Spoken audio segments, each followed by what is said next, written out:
So let's take a slide down Canada's slippery slope because things are not going brilliantly in Canada, in my opinion. Frankly, they're looking a lot like Brave New World, which you can go over to lotus.com and check out our book club of, because this is the end state. Aldous Huxley could see that actually George Orwell was wrong. And in fact, we'd get to a point where you would simply be medicated out of your concerns. And when you were finally feeling like you just didn't want to live anymore, you just kill yourself. Oh. And this is where we're at. Happy days. Yeah. Take, for example, the 71-year-old man whose daughter here explains that he had a fall at home, went to the hospital, and never left because they falsely diagnosed him with a disease that the autopsy showed he didn't have, but they could only do the autopsy after they'd euthanized him. Oh, my God. He'd just fallen over. Like, he'd probably got a broken hip or something. It's like, right, okay, take these euthanasia drugs. What the hell is happening in Canada? It's so bad. Yeah. Apparently the doctors didn't even go to and find his medical records from his own doctor. They're just like, right, that's it. Yeah, but why would they do that? Are they getting money for euthanizing people? We'll get to it. Okay, thanks. The next one is this 54-year-old Canadian man who's got a bad back, and we're in times of economic strife. So he's like, right, I think I'm going to have to kill myself. This is just normal in Canada these days. He says, I don't want to die, but I don't want to be homeless more than I don't want to die. Oh, it's such a lovely place. Such a lovely place, Canada. It's so progressive, you see. Well, Jordan Peterson says what happens when the left goes too far? Well, they kill people. Yes. They kill people for reasons of love and beauty, kindness. Which is even worse. Can we get to the next one, John? Because if you scroll down on this, I couldn't extract the video. If you scroll down a little bit more, this video was taken off of YouTube. In fact, we probably shouldn't play it if it's been taken off YouTube. Well, no, actually, I don't think it was. No, we can watch it. I think they took it down. So let's watch this. Got any sound on that? Scrub forward a bit in the video. Oh, there we go.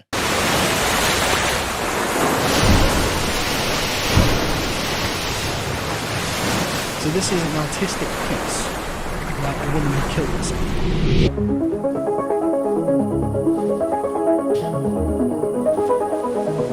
It can take dying to figure out what living is actually like.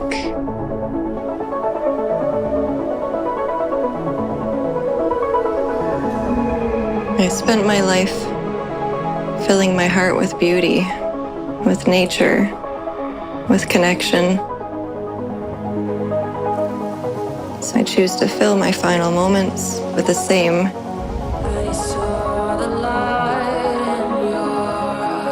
Last breaths are sacred.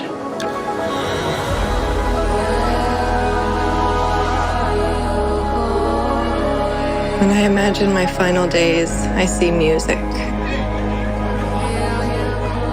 I see the ocean.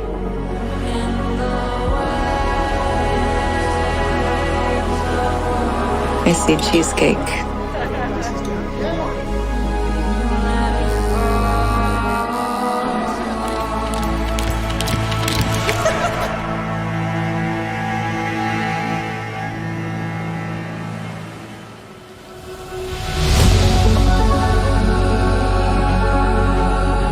Even now, as I seek help to end my life, with all the pain, and in these final moments, there is still so much beauty.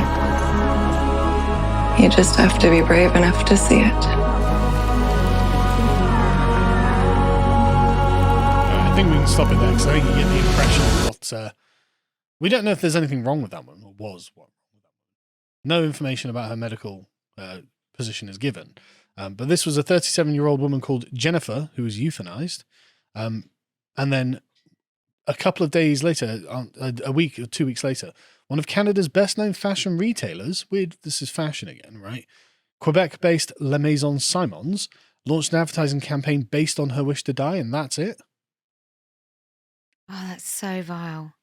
I think that's made me feel that the fashion label that was using kids is really gross and vile, and that that's just so disturbing. I mean, it all is. Yeah. But there's something about the aesthetic of trying to create something beautiful out of something really profoundly dehumanizing and awful. It's who does that? Canadians. Yeah. Progressive Canadians. Like there are going to be a bunch of Canadian truckers who are nicely traditional Canadians. Like, no, that's terrible, eh? You know, like, but they're not in control of their country. You know? No, well, they all got their money taken, Exactly, they closed got down, didn't they? Absolutely. And I know people. So on my side of this whole debate, TERFs, there are women that have seen how we are talked about and have seen what happens when the mob and government go against you and cannot see the humanity of those Canadian truckers. And I don't get it. So this stuff, there will be definitely, well, there'll be loads of people defending somebody's right to die. But why make it something worthy of emulation? That's the question. It's just so... Right. Yeah. There was a woman at a conference about transgender kids, like the vegan cat. So about kids that are trans. And she described somebody walking in front of a train, a young woman, I think she's about 16 or 17, and she took the beautiful and courageous decision to stand in front of the train. That's hideous. Talking about a girl committing suicide. Like, I genuinely kind of hate this sort of standing in front of the train thing because you're making other people complicit in your own suicide. This is who says brave and beautiful decision about a young person or anybody taking their own life? But even worse, like, you know, okay, the train driver's got to live with the fact that he could do nothing as he stepped out, and he's watched you smack. And he probably wakes up in the middle of the night, you know, with that image in his head. Of course. You know, and so to call it like brave and beautiful, it's like, that's awful. Anyway. Just all of it. Yeah. Jeez. I'm going to Canada in April. Well, don't get sick. No. Don't go to a hospital. Terrify you and feel like killing yourself. Well, I wonder if I'll get in, but I'm doing my Speaker's Corner, Let Women Speak stuff out there. It'll be great. So in 2015, where this all came from, right? In 2015, the Supreme Court of Canada revised 22 years of its own jurisprudence by striking down the country's ban on assisted suicide as unconstitutional, blithely dismissing fears that the ruling would initiate a descent down a slippery slope into homicide against the vulnerable as founded on anecdotal examples. It's just those anecdotal examples just keep piling up. And so the next year, Parliament enacted the legislation allowing euthanasia, but only for those who suffer from a terminal illness whose natural death was reasonably foreseeable, and that's not an unreasonable position. No. Right? If you are incredible amounts of pain, it's like, look, you've got a month to live. You're bedridden. You can't do anything. I can completely see the argument, and I'm sympathetic to that argument. But the problem is who's paying for it? Yeah, well, who's making money out of this? Well, when the government bureaucrats are like, that is expensive, and we are under constant pressure for the healthcare, the NHS, or the Canadian NHS. But anyway, they carry on. It only took 5 years for the proverbial slope to come into view when the Canadian Parliament enacted Bill C-7, a sweeping euthanasia law which repealed the reasonably foreseeable requirement and the requirement that the condition should be terminal. Now, as long as someone is suffering from an illness or disability which cannot be relieved under conditions that you consider acceptable, they can take advantage of what is euphemistically known as medical assistance in dying, MAID for short, for free. Yeah. So, got a problem? Have you considered killing yourself? Says the Canadian government. Well, I wonder what the link is between all these sort of, why progressive actually is really not progressive at all, but really authoritarian and fascistic and pretty dangerous. I wonder what the link is between that and transgenderism and surrogacy and all the kind of, well, the link is that it's dehumanizing. I can tell you. These are all connected by the belief that the will should be free of the constraints of the body. Notice how under conditions that you consider acceptable. Like, well, I just found it, I consented, I thought it was okay, and therefore kill me. I consider myself to be a woman trapped in a man's body, therefore my will is being constrained by nature. Nature itself is the individual will. It's just so... I guess it's when the individual becomes more important to society, which society will break down anyway, and actually the individual will become more important than society because there will be no society. Yes. And not only But not only that, think about like the things they have to presuppose. Because like most people think, well, my mind and my will is a product of my body. And so if I say I'm born in the wrong body, there's no such thing, because of course my mind's a product of my body. So there must be something wrong with me rather than wrong with my body. You know, there must be something wrong with my mental state. But instead, these people have gone, oh, you were born in the wrong body. It's like, well, where was my will before it became part of my body? How is it inhered into my body? You get into a series of like metaphysical commitments that are obvious nonsense that no one believes. No. And yet they're committed to saying, well, actually, there was like the spirit of this transgender person that just for some reason went into the man's body and not the woman's body. It's like, well, why did it do that? You know, how do you know? You know, it puts them into a series of absurdities. Sounds like the spirit's a bit of a moron if it couldn't even choose the right body. You know, exactly. Should I be sympathetic? No. No. Anyway, but we should be sympathetic to disabled veterans because, of course, this was another case where this woman was a veteran and former Paralympian, presumably injured in war, was trying to get the government to install a wheelchair ramp. And they were like, yeah, why don't you just kill yourself instead, though? And she was like, what? I don't want to. I don't actually hate my life. Because, I mean, there have been lots of studies that show people who are severely disabled, like initially they're very upset by their lot in life, but actually their happiness level normalizes. Yeah. You know? And so it's not that these people are unhappy and want to die. Like, this is retired Corporal Christine Gauthier, who's been trying to get a wheelchair ramp installed in her home for the last 5 years, which shows you about government contracting. A caseworker told her that they could give her assisted dying. I don't want to die. I want to get up the stairs.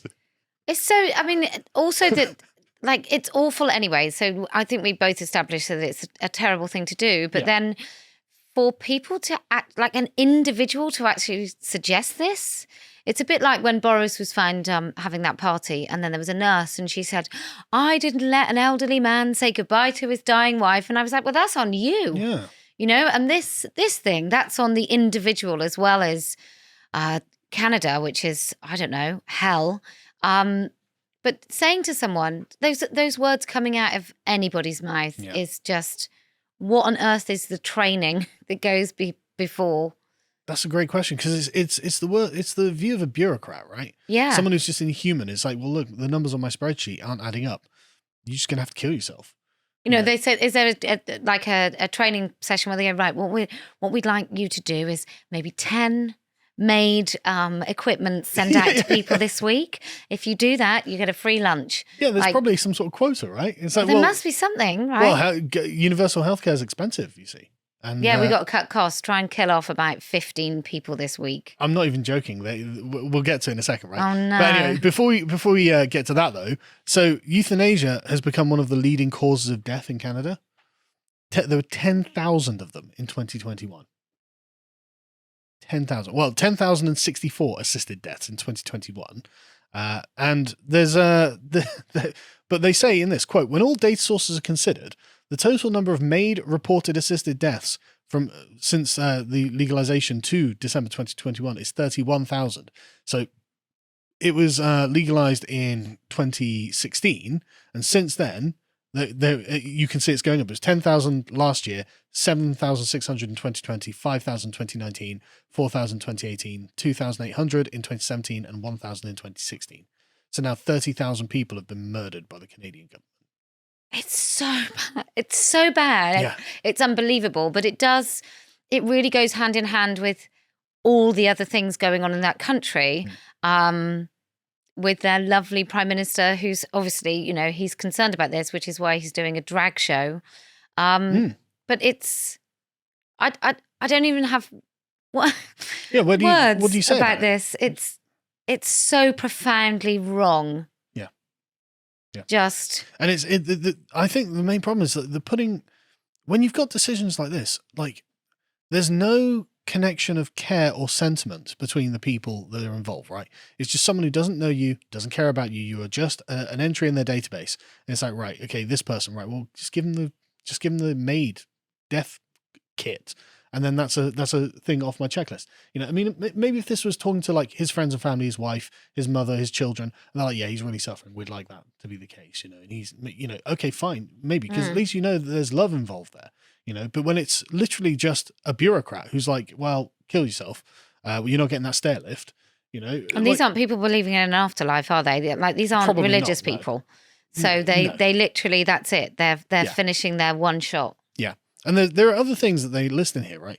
So only 15% of Canadians have access to what they call quality palliative care, which are treatments that can make the difference in wanting to live or die. So, like pain relief, blah, blah, blah, whatever it is.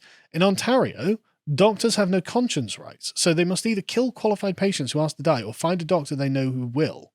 And this is called effective referral.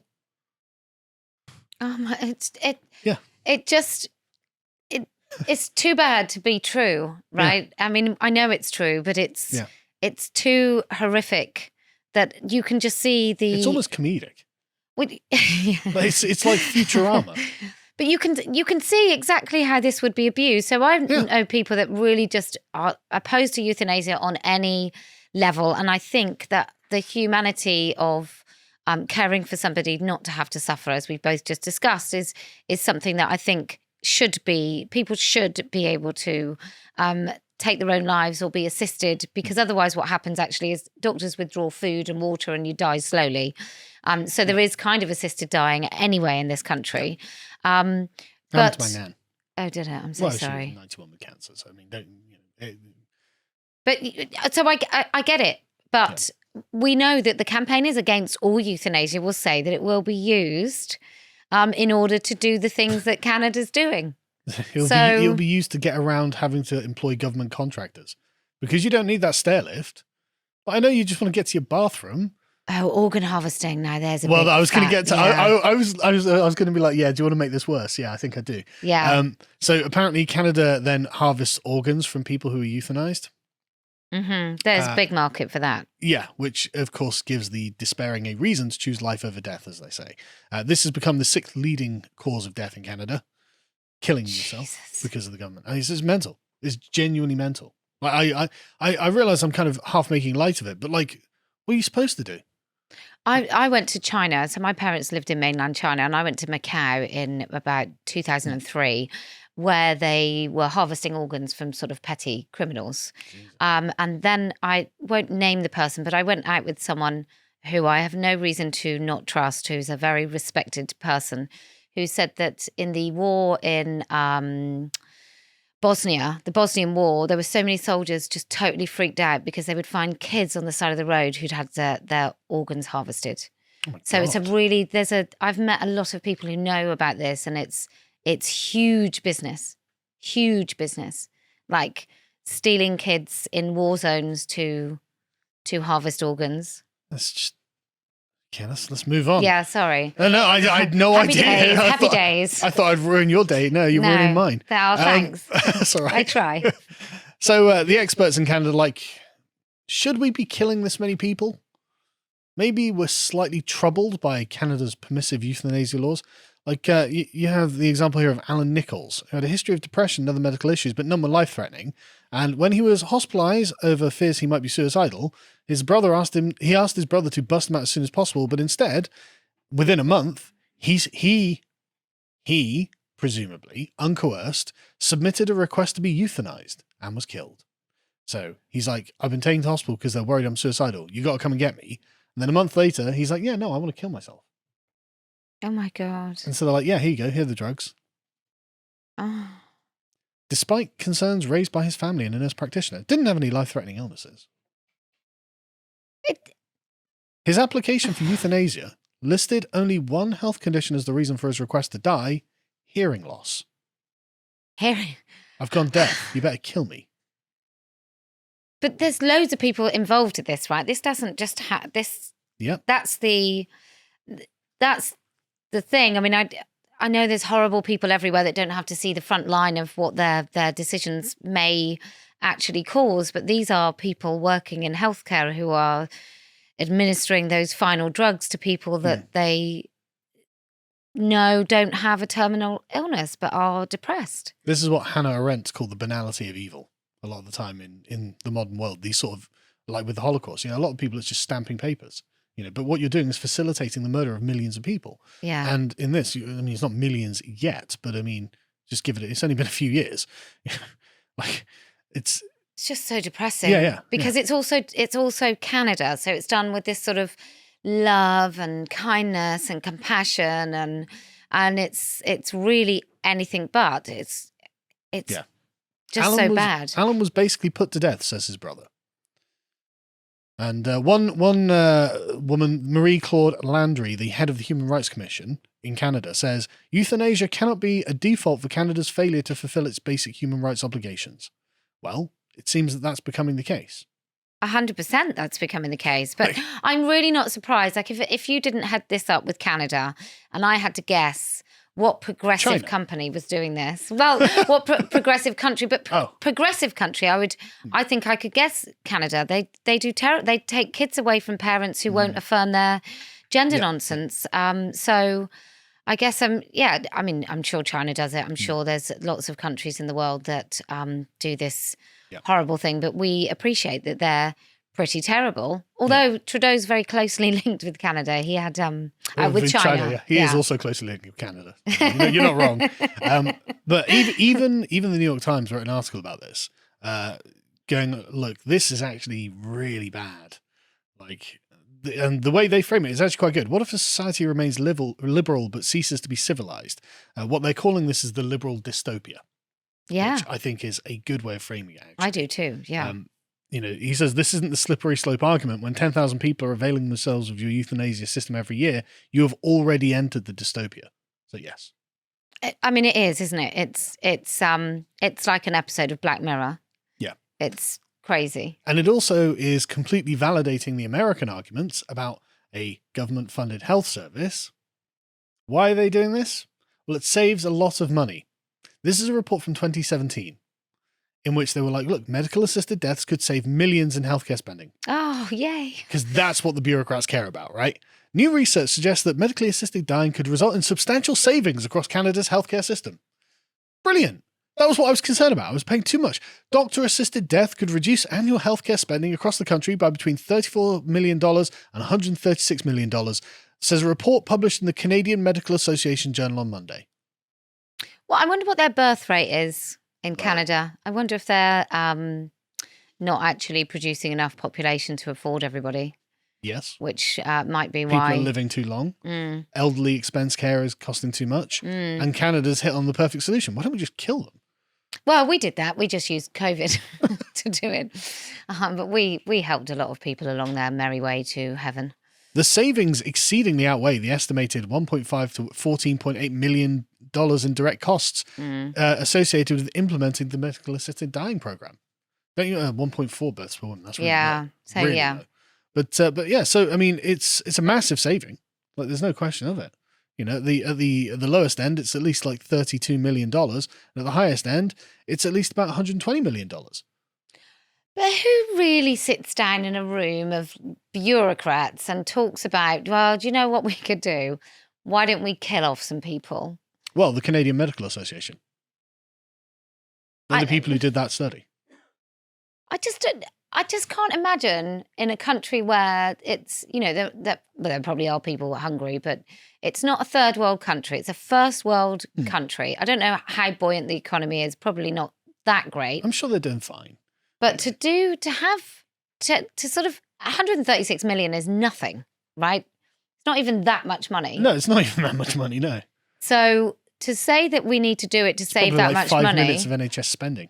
I mean, I would hope that one person's life was worth more than 136 million, but it's so. Crazy. It's crazy to talk in those terms. But the thing is, this is on the CBC, which is the Canadian Broadcasting Corporation. So it's like their version of the BBC. And it's done by the Canadian Medical Association. So like if this was like a fringe far right outlet that was saying, yeah, they, you know, I'd be like, okay, maybe I'm skeptical about your interpretation, but this is their mainstream. If this was in a far right outlet, if this was being said by them, people would oppose it. Yeah. But because it's being said by the progressives and people who care, I mean, I guess if you cover everything in enough sort of loving language, you can really do some pretty evil things. The takeaway point is that there may be some upfront costs associated with offering medical-assisted dying to Canadians, but there may also be a reduction in spending elsewhere in the system, and therefore offering medical assistance in dying to Canadians will not cost the healthcare system anything extra, says Aaron Trachtenberg, an author of the report on resident and internal medicine at the University of Calgary. Well, maybe within a couple of years they'll just do it with a brick. Really save a lot of cash. You'll just go to hospital as you go and just like clobber. Yeah, I suppose so. Bricks are way cheaper. But Jesus. however bad Canada is, things are always worse in Germany. This is just a profound rule of life. Things are always worse in Germany. If you go to the next one, in Germany, they are going to offer you assisted suicide, but you have to be fully vaccinated first. That's great. So Of they're going to course. do that. They're doing that as well. Yes. The ironies of assisted suicide never ends. Germany allows suicide on demand, including assistance, as a fundamental constitutional right, but now you must be vaccinated against COVID before the euthanasia group will help you kill yourself. How wonderful. Why is that? Because you might infect the doctors with COVID. I think you should infect them with something if they're going to kill you. Thanks for watching that segment from the podcast Lotus Eaters. If you enjoyed that, you can find more on our website, lotuseaters.com, where you can also sign up for £5 a month and get access to all of our premium content, including this recent contemplations that Josh and I did about how science proves that leftists are in fact bad people. If you'd like to find more from Josh, you can follow him over at Getter at Josh_firm. Thanks very much for watching. We'll see you again soon.